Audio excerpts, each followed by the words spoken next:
Arthur Miller की किताब the crucible में 1692 में सैलम में मज़हब के नाम पर होने वाले जुल्म ज़्यादतियों को एक बेहतरीन अंदाज में पेश किया गया है।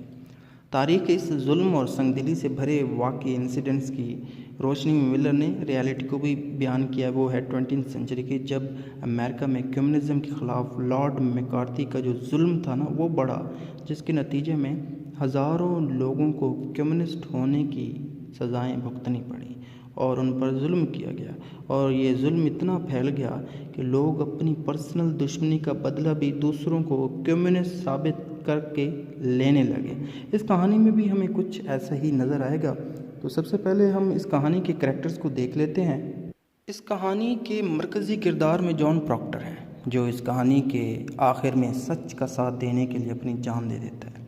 इनकी वाइफ एलिज़ाबेथ होती है। इन दोनों के यहाँ एक मुलाजमा भी होती है, इसका नाम एबिगेल है, जिसके गिर्द ये कहानी घूमती है। ये बहुत अच्छा झूठ बोलने वाली मक्कार औरत है और इसका अफेयर जॉन प्रॉक्टर के साथ होता है। और एलिज़ाबेथ बाद में इस एबिगेल को घर से निकाल देती है क्योंकि उसको पता चल जाता है। इनके बाद रेवरेंड जॉन हेल आते हैं, जो एक्सपर्ट होता है किस चीज़ में, विच क्राफ्ट पर, यानी बदरूहों का इल्म रखता है। ये रेवरेंड पेरिस की बेटी को देखने के लिए आता है क्योंकि बेटी पर बदरूह का असर होता है। अब ये रेवरेंड पेरिस कौन है? ये सैलम चर्च का मिनिस्टर होता है। ये पावर का भूखा इंसान है।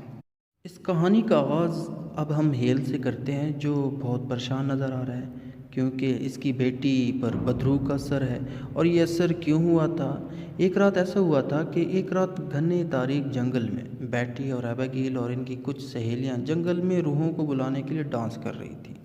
ये सब हेल देख लेता है। इसके देखते ही बेटी और इसकी कुछ सहेलियां बेहोश होने की एक्टिंग करती हैं ताकि बदरूहों के होने पर सबको बिलीफ हो जाए। अब जब लोगों को पता चलता है तो लोग बहुत परेशान हो जाते हैं कि सैलम पर चुड़ैलों का असर हो गया है। और साथ ही साथ सैलम का मिनिस्टर रेवरेंड पेरिस बहुत परेशान होता है। अगर जल्दी से कुछ ना किया तो वो सोचता है कि मुझसे मेरी पोजीशन या ओहदा वापस ले लिया जाएगा। अब ये रेवरेंड इस मामले को मैटर को हल करने के लिए उस डांस में शामिल एबिगेल को बुलाता है। अब जब एबिगेल आती है तो रेवरेंड उससे क्वेश्चन करता है, लेकिन एबिगेल ठहरी चालाक, इसने सब क्वेश्चंस का बड़े अच्छे अंदाज में इनकार किया।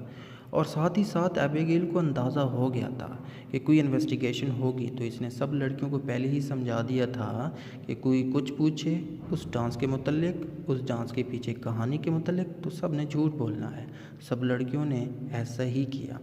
कहानी को आगे बढ़ाते हुए जाते हैं। अब बेटी झूठ नहीं बोल सकती थी। ये बता देते कि एबिगेल की वजह से ये सब हुआ और इसने ये जादू प्रॉक्टर की बीवी एलिज़ाबेथ को मारने के लिए किया था। आपको बता दूं कि जब पास्ट में एलिज़ाबेथ को पता चला था कि एबिगेल प्रॉक्टर के चक्कर में है, मोहब्बत में है, तो इसने एबिगेल को नौकरी से निकाल दिया था। खैर, अब टाउन के लोगों को पता चल गया था कि सैलम में विचेज़ हैं, तो इन्होंने एक एक करके पकड़ कर सबको फांसी चढ़ा दिया। इसके बाद एक और करैक्टर के मतलब आपको बता दूं, जो कि मैरी वॉन है। ये वो औरत है जो बता सकती थी कि किस पर रूहों का असर है और किस पर नहीं। और ये औरत एलिज़ाबेथ के घर की मुलाजमा भी थी। कई दिनों से ये आई नहीं थी, तो एलिज़ाबेथ ने पूछा कि कहाँ गई थी, तो ये बताती है कि अदालत ने मुझे बुलाया था बदरूहों की पहचान करवाने के लिए कि किस में चुड़ैलों का असर है और किस में नहीं।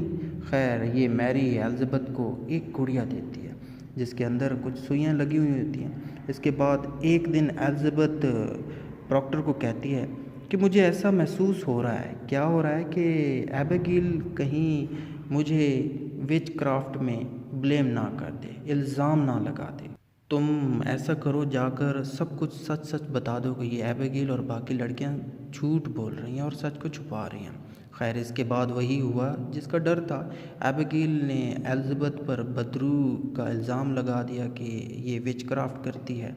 एबिगेल इल्ज़ाम लगा देती है तो फिर क्या होता है, फिर एलिज़ाबेथ को अरेस्ट करने के लिए 2 कांस्टेबल आते हैं और यही कांस्टेबल घर की तलाशी करते हैं और सर्च करते हुए पता चलता है कि एलिज़ाबेथ के घर में ना गुड़िया है जिसके अंदर सुइयां लगी हुई हैं, जिससे ये साबित होता है कि एलिज़ाबेथ जादू करती है। हालांकि ये गुड़िया एलिज़ाबेथ को मैरी ने दी थी, अगर आपको याद है। खैर, एलिज़ाबेथ का हस्बैंड बहुत चिल्लाता है, कहता है कि एबिगेल झूठ बोल रही है। लेकिन इसकी बात नहीं सुनी जाती। इसके बाद प्रॉक्टर मैरी को कहता है कि तुम जाकर अदालत के जज हाथरॉन और डिप्टी गवर्नर डैनफोर्थ को कहो कि ये लड़कियां झूठ बोल रही हैं, दूसरों को फंसाने के लिए इल्ज़ामात लगा रही हैं। फिर मैरी जाती है, प्रॉक्टर को भी साथ ले जाती है और बताती है कि इससे किसी भी लड़की में बदरूही नज़र नहीं आती। लेकिन वहीं एबिगेल आती है और जानबूझकर चीख मारती है। इसके साथ बाकी लड़कियां भी एक्टिंग करती हैं। मैरी जब ये देखती है तो उसे प्रॉक्टर की कही बात से इनकार करना पड़ता है कि ये सारी लड़कियां एक्टिंग कर रही हैं, झूठ बोल रही हैं, तो मैरी को इस बात से इनकार करना पड़ता है। लेकिन अदालत के सामने इन लड़कियों ने दोबारा से एक्टिंग करते हुए बदरूहों का यकीन दिलवाया कि ये चीज़ें हैं, और फिर मैरी को अपनी जान बचाने के लिए कहना पड़ा कि प्रॉक्टर ने मुझे वर्गलाया कि ये लड़कियां झूठ बोल रही हैं, इनमें शैतान नहीं है। और फिर उसी वक्त प्रॉक्टर को गिरफ़्तार कर लिया जाता है।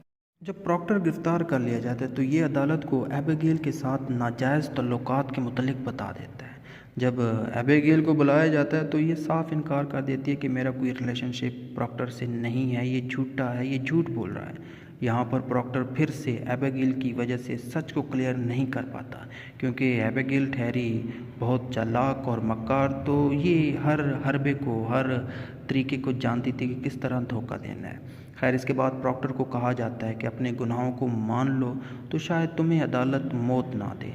लेकिन ये कहता है अब तक मैंने जो कहा है सच कहा है, ये लड़कियां झूठी हैं, इनमें शैतान नहीं है, ये बस लोगों को फंसाने के लिए ये सब कर रही हैं। यहाँ पे बता दूँ वो कम्युनिस्ट वाला जो शुरू में मैंने बताया था, ये रिलेट कर रहा है, क्योंकि लोग दूसरों को कम्युनिस्ट कहकर अपनी ज़ाती जो दुश्मनी थी वो निकालते थे।